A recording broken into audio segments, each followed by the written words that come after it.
for the atmosphere that we're going to create. And we're just looking to go one game at a time. Larissa, when you look at, obviously the past regionals you guys have been to, you guys are on quite a streak of making a regional for this program. What's something maybe you've been hammering home with your players this week that you've maybe learned from those past regionals that you want to take into this one to find that success? The biggest thing is, I mean, it's the cliche. It's one pitch at a time. It's one game at a time. But that's really what we learned towards the end of our SEC run. Going into that South Carolina weekend, and we know we were 0-7 on game 3.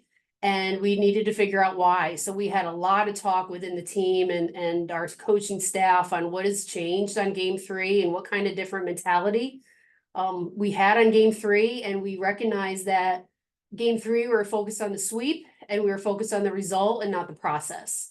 And that was really the mindset that changed going into that South Carolina weekend. And really what we did going through the entire SEC tournament is just focus on the process. And it's every single at bat and get ourselves on time and attacking every single pitch for our pitchers.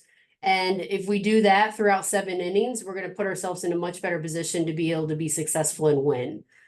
So that's what we need to do moving forward. We can't look ahead to game 2 or 3. We got to focus on Omaha right now and attacking them. And then after that game is completed, then we focus on our next opponent and what we need to do to be successful. Larissa, you guys have been so good on the road this year. Are there any principles to how you played away from home that you ironically look to apply this weekend when you're at home and trying to advance? Yeah, the biggest thing is having a routine. And that's probably the most challenging hosting when you have 3 other teams in your neck of the woods, in your backyard, having to be able to share facilities, having different warm-up times, not being able to have your home game routine. So even though we get to sleep in our own beds, we're treating it like we are on the road. And we're not warming up on our field. We're going to be warming up in Devine. So it's going to create kind of an away from home mentality and atmosphere that we need to stay disciplined to. Larissa, obviously one of those teams coming is Omaha. You're going to see a familiar face over there, Emma Robi. I got to talk to Emma the other day. What was special about Emma, in the 4 years she was here, and kind of tell me about, the experience, maybe seeing her in the opposite dugout this time. I'm so proud of her, and I was proud of her when she was here. She was one of those, like, not that I'd ever want to publicly admit this, but coaches do have favorite players, and Emma's one of those that always did the right thing. She was the vocal person, always gave me positive and constructive feedback, was always honest in her evaluation of the team and what we needed to do as coaches. And I'm just so proud that she's now growing the game. It isn't another dugout, but it's about growing the game and what she's giving back to softball and what she's giving back to her players. I think it's really special for her to experience her first regional coaching at Mizzou. It's kind of like a full circle moment. And I know it's probably going to be emotional for her to be in that other dugout and then playing against her alma mater. But again, like, I'm so proud of what she's accomplished and what she's doing for the game. She told me she texted you and asked you who you're pitching. Did you respond? Yeah. Yeah, nice try, Emma. Yeah, we're not that close right now. We're definitely enemies going on to the next 3 or 4 days. Larissa, what's your sense of where your team's at, kind of frame of mind going into this? I mean, obviously, postseason, everybody's excited about the opportunity, but you're viewed obviously is supposed to come out of this thing and go on. We're in a really good headspace.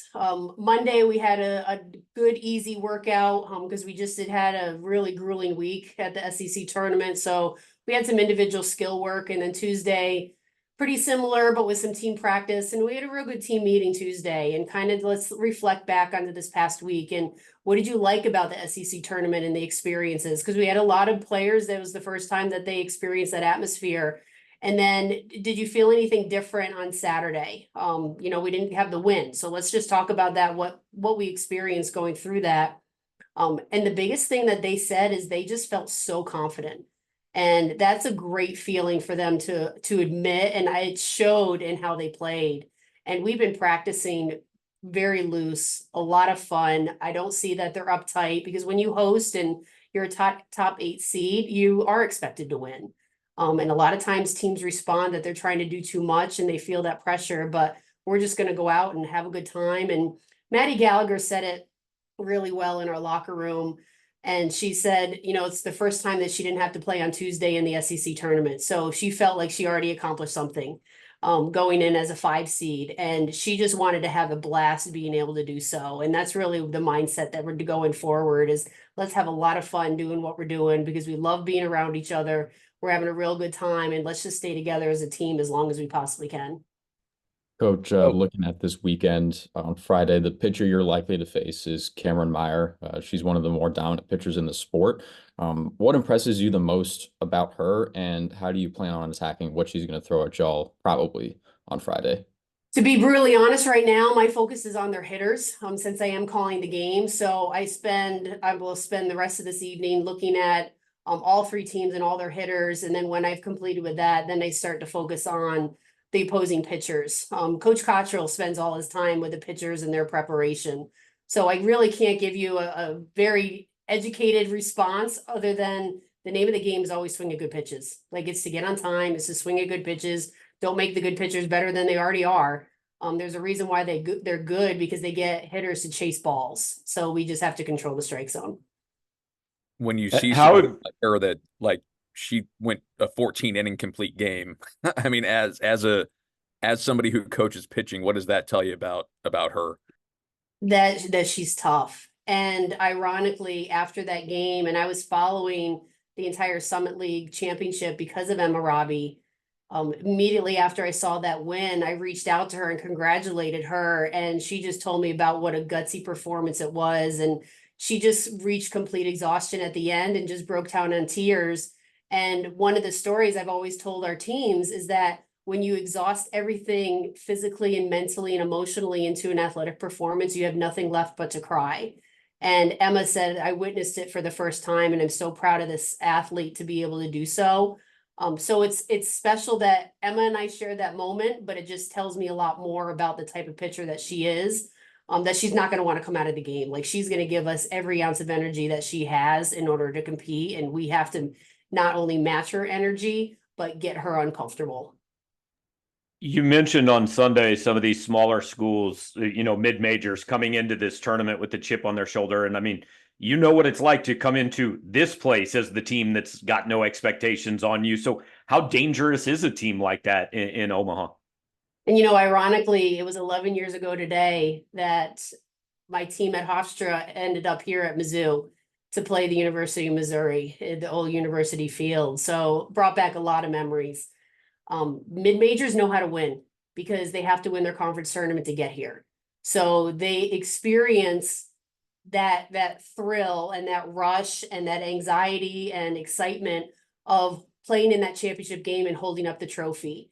A lot of Power Fives don't even get to experience that. We do because we've been in that championship game. So we know what that feeling's like, but there's a ton of others that have never been there. We have to expect that. We've already talked about that. We know that they're going to come in here and would like nothing better than to have a great outing and a great performance. So we have to immediately disrupt their comfort level and make them very uncomfortable by either the speed of the game, the intensity of the atmosphere, how hard we're playing, making great plays, getting on the board early. So then it diminishes their confidence. The more you let a mid-major team hang around, the more they believe that they can actually win. Abby Hay, I know she's made a lot of adjustments, especially at the plate from baseball to softball, but what does she bring from baseball that's been to her advantage, especially this year? She probably knows the game within the game better than anybody I've ever coached. She understands some of those intangibles and the rhythm and the speed and direction better than anybody. She against really good teams and well-coached teams that are calling the game, she has a very internal sense on the type of pitches and how she's going to be thrown. She would never be able to articulate it to you, but because she's watched so much baseball, she understands how pitchers are trying to get her out and she makes those adjustments. Like she knows that if a pitcher's going wide and trying to get her to lean over, that they're eventually going to come back inside. Like those are the types of things that it really takes years to be able to develop. And she's so much further ahead of the curve because of how much she's been around the game. I know at this point you're used to weeks like this and doing this, but how do you divide up okay, we've got to scout Omaha and know everything about them, but we've also got to be ready for we don't know who we're going to play the next day. You prepare for everybody, like our coaching staff, and our coaching staff's divided up about, and we've been doing this all year long on who is responsible for what. So I'm responsible for scouting every single hitter. So I'm looking at all three teams, and I'll start with Omaha, and then I've already completed Indiana, and then I go to Washington. So all three teams will have a full scouting report. So I'm ready for anything. Jeff Cottrell does the opposing pitchers. Olivia Forshee, she's also breaking down the pitchers with tendencies and analytics. Molly Jacobson is breaking down the opposing pitchers if they're tipping anything, and Sarah's looking at defensive shifts and system when we're working with that. So our game plan going forward doesn't change. We've recruited or we've scouted 3 teams at a time before. When we play our postseason, we're having to scout 5. So it's a little bit more than SEC because you're only worried about one, but being able to play at home gives us a lot more time to be able to get a real good in-depth look. That's something else we talked about with the team isn't it so nice not to have it get on a bus and head down to Oklahoma? Because that's what we were having to do last year at this time. So being able to stay home and to get that extra day of practice has been really helpful. You've had difficult regionals before. Where does this one rank? When you got a Washington team that's been ranked throughout the year, Indiana's been ranked, and Omaha is regarded as one of the best mid-major arms, and Cameron Meyer. What was your reaction when you saw these teams coming to your place? Honestly, Eric, at the time, I wasn't focused at all about who we were playing. It was more about the 7th seed and hosting. That was the excitement. And then as I dig into it and I start looking at RPIs and I start looking about where everybody is, I'm like, really? We're a 7 seed. You think it'd be a little bit easier? Thanks, guys. And then I go into and I talk to administration on, what? I wish they would seed 32. And I understand like there's a lot of different things that come into play on why people end up where they do. And if they seeded 32, things would probably be a little bit differently. But you know what? I have no control over those things, and the game doesn't care.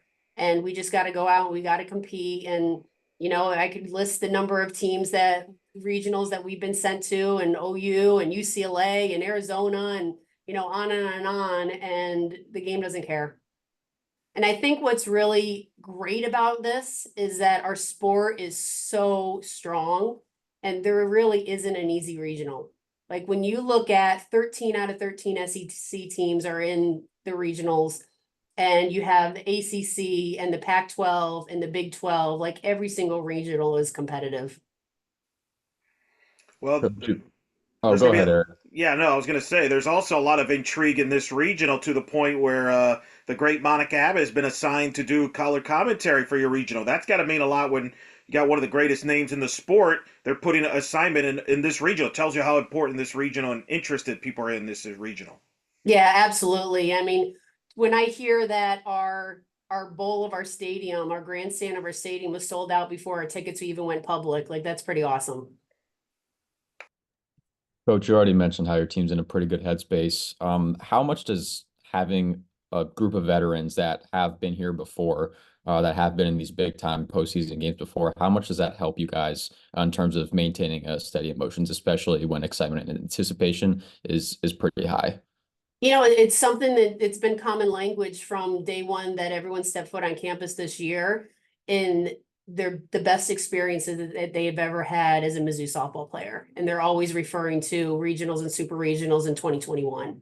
And the freshmen are working to have that experience again, so then they can tell those stories 2, 3, 4 years from now. Our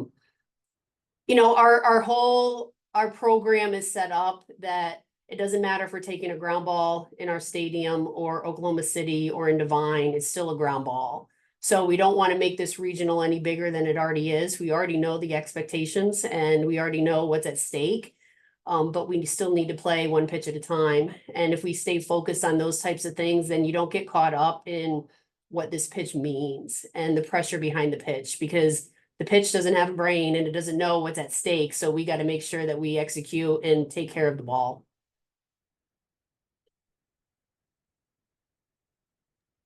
Awesome.